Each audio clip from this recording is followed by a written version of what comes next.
Only 7 documents are required when submitting Form I-485. By the end of this video, you will know exactly what you'll need to include with your green card application, as well as several simple mistakes that continue to cause couples major headaches, so you can avoid a slow and painful immigration journey. We've helped many couples get through this process with ease and confidence because they had the entire game plan from day one. Just like Felipe and Patrick, who handled this process on their own, adjusting from a tourist visa and getting approved in only 71 days. If you're struggling to find the right solution for your marriage green card needs, you can speak to us directly using the link we've provided in the description below. Okay, so let's get into one of the most important questions you're likely asking yourself. What documents will I need for my marriage adjustment of status? And the short answer to this question is that there are 7 documents that the USCIS requires with this form. It's crucial that you get these right because Form I-485 is the application for your green card. So be sure to watch until the end because the 7th required document is arguably the most confusing. So first, the USCIS of course wants to see your birth certificate. This may seem obvious, but they actually require not just any birth certificate. Specifically, they want what's called a long form birth certificate. But what is that? It just means that it includes more detailed information than a short form one. What's important to the USCIS here is that your long form certificate includes the names of your parents. And since you will be providing the USCIS with a foreign birth certificate, there's a good chance that it isn't in English. Remember, all documents you provide in your immigration application not in English must include translations with language certifying the accuracy of the translations. And here's one major mistake you can avoid by saving this tip. Do not send original documents if you're not specifically asked for them. Getting important documents back from the USCIS is another process you'll need to go through, which just adds additional unnecessary stress to the whole experience. Thankfully, you and all the friends you send this video to won't make this simple but costly mistake. So, you would simply include a typical black and white photocopy of your birth certificate in addition to a certified translation. You need to ensure that the birth certificate you include is actually the one they want to see though, which will help you avoid a request for evidence. You will always want to look into civil document requirements based on your country, and that applies not just to birth certificates, but also to divorce decrees, etc. But we will get to that in just a second. The second required documentation is extremely important, but not for everyone. But before I reveal who needs to pay close attention to this requirement, what exactly am I talking about? The USCIS requires some immigrant spouses to provide document evidence that they have continually maintained legal status from the day they entered all the way until the day they had submitted Form I-485, which we're discussing here. So let's cover some examples of the documents you can use to fulfill this USCIS requirement, and it's based on how you entered the States. For students, you can use your I-20s. For those on a J-1 visa, you can use your Form DS-2019. For those of you who entered on a tourist visa, you can use your Form I-94. And finally, I-797 approval notices can also be used as a way of demonstrating continual presence. Let's say you did a change of status from tourist visa to student visa. You would definitely want to include that approval notice. So now, who was I saying earlier needs to pay special attention to this? These would be those immigrant couples where the sponsor is a green card holder and not a US citizen. The USCIS actually grants several special privileges to the spouses of US citizens, such as this. Interestingly enough, spouses of citizens get a bunch of advantages in this process that aren't exactly obvious. For instance, many people don't know that unauthorized employment and visa overstays are forgiven to spouses of US citizens. That's why we prepared this complete breakdown so you don't miss out on a thing. So, for spouses of US citizens, while you don't need to prove continuous presence through renewal notices or etc., you will need to demonstrate one thing. And that leads us to the next and third required documentation for Form I-485. And this is proving that you had a lawful entry to the United States. Specifically, the USCIS states that to qualify for adjustment of status under INA 245A, an applicant must prove that he or she has been inspected and admitted or paroled into the United States, and he or she is not barred from adjustment of status under INA 245C. So how do you prove your lawful entry? This can be done simply by providing your online I-94 record. We've included a link for you below of where you can download it. This document comes from the government's database that stores the admission numbers or records of international travelers to the US. Just be sure to thoroughly review your I-94 record. There can be mistakes and you'll want to have them fixed before you submit anything to the USCIS, because incorrect records can trigger unnecessary delays. If your I-94 record doesn't show up or there is a mistake, you would want to email the deferred inspection site and they will assist you from there.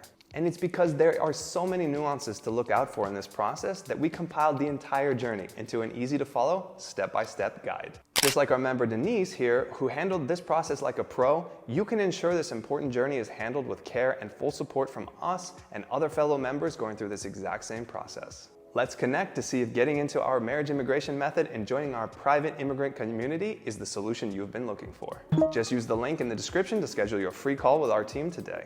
Now, even though you're not a member yet, I'm going to share a pro tip we teach inside our program regarding the fourth required document. But first, let's cover what this requirement is. And this is proving that you are not inadmissible on health-related grounds. This means that you, for example, do not have a communicable disease of public health significance, are not missing the required vaccinations, you don't have a physical or mental disorder with associated harmful behavior, and etc. The link to all the medical inadmissibilities is included for you in the description. But in order to demonstrate your eligibility to the USCIS, you'll want to include your medical exam or Form I-693 with your I-485. And I know I said I would share a pro tip with you, but I'll actually share 3. First, while not officially required, the USCIS has recently and unofficially been requiring that the medical exam is sent together with your entire green card application.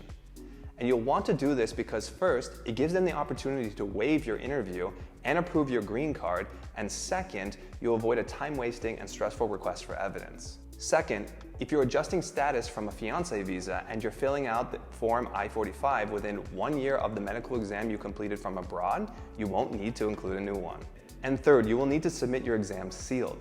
But this presents a unique problem that we teach the members of our program to avoid.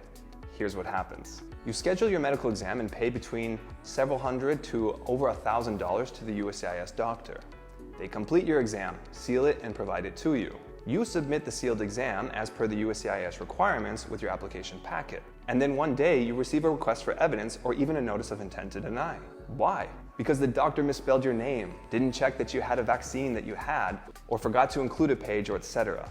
And now, not only has your case been placed on hold because of one or more of these simple mistakes, but you're going to need to get a new medical exam and sometimes need to pay again. Likely pay more lawyer fees to prepare a response to the USCIS, and all of this time your case isn't moving forward. So how can you ensure your sealed exam is error-free?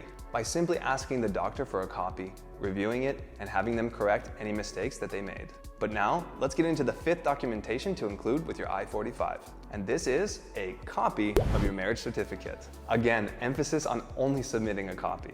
But know that this is a very important document to include because it's used to satisfy the requirement that you're in a valid and legitimate relationship with your US citizen spouse. And now this leads me into the 6th required documentation to include with this form, which relates to previous marriages. If you or your spouse has been married before, you will need to disclose this to the USCIS. Now, prior marriages are not necessarily a red flag. That's not why the USCIS needs this information. They need to see that the previous marriage ended and that it ended before your current marriage began. Said differently, in order to prove that you are in a valid and legitimate marriage now, you need to show that the previous marriage ended, since you can't be married to 2 people at once. And you do this by submitting a divorce decree with Form I-485. But keep in mind, again, that any documents not in English needs to be translated, and this is no exception. But there's an even more important point to make, and it's that there are very specific instructions regarding the documents you need to provide. We've included the link in the description, but let's take a look together. Here we have the State Department website, specifically where they are addressing reciprocity and civil documents by country. And here I selected Afghanistan and scrolled down until I reached where it discusses divorce certificates, and you can see where I outlined in red the names of the specific documents that are accepted. And they provide even more detailed information as the issuing authority, color, and more.